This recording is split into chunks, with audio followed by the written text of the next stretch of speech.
Hello, all my beautiful Libra friends. This is Maxine Taylor, and I have your April 2022 forecast right here.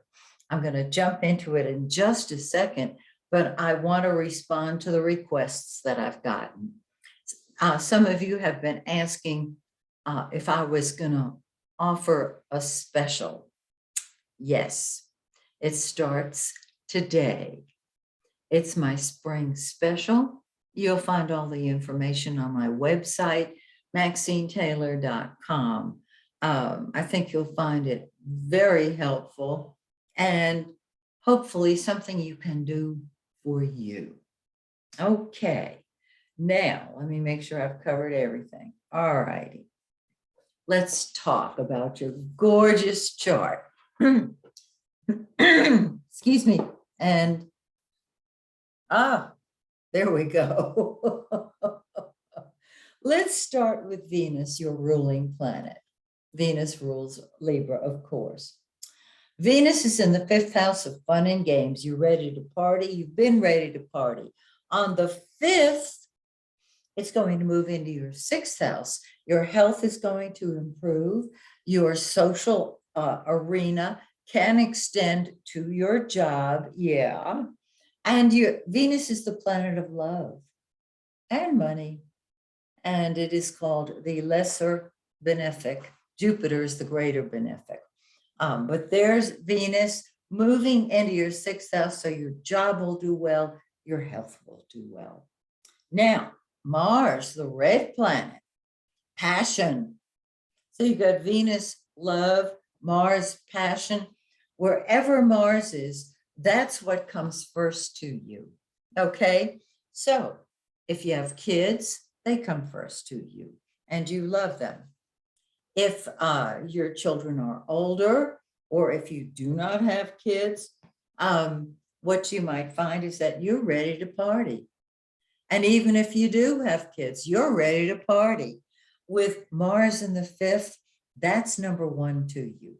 Partying, enjoying yourself, and bringing your children into the mix. On the 14th, Mars enters your 6th house of work and health and service, and you're throwing yourself into your job, because wherever Mars is, that's what comes first to us and what we throw ourselves into.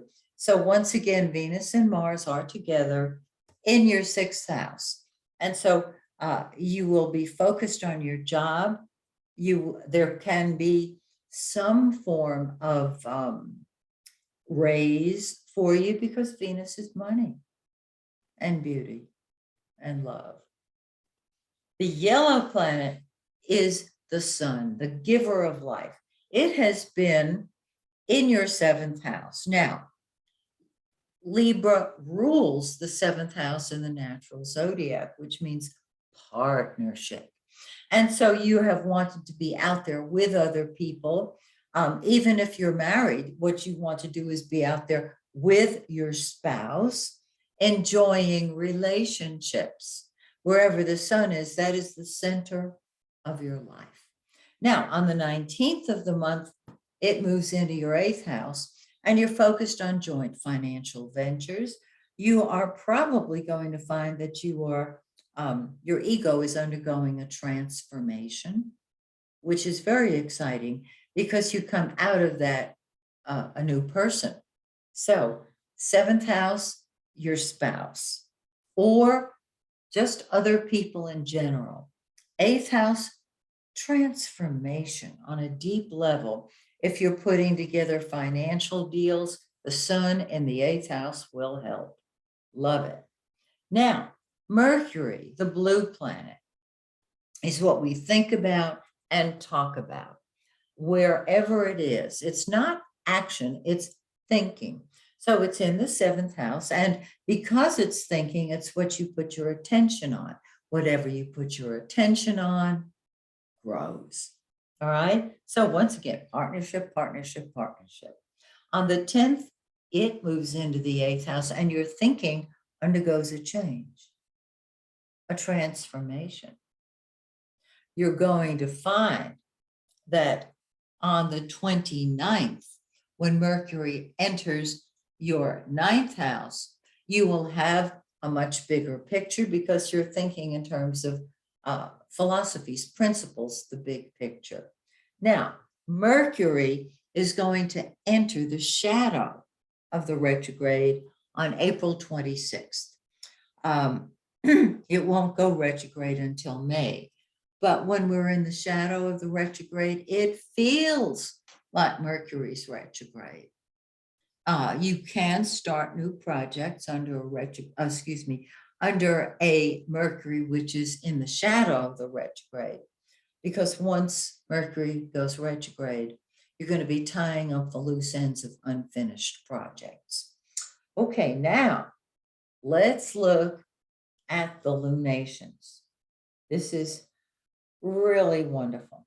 Today, April 1st, we had a new moon in 11 Aries 31, 11 degrees, 31 minutes of Aries in your seventh house, which kicked partnership activity into action. Okay. And on the new moon, energy starts growing. Hallelujah. 2 weeks later, we have a full moon, and it's on April 16th in your second house of money in 26 Libra 46. Find all of these things in your birth chart and compare it, combine it with what I'm saying about these solar charts, and you'll have the big picture. The full moon is when things come to a head, and this should help your own personal finances. Then the last lunation is a new moon on April 30th in 10 degrees, 38 minutes of Taurus.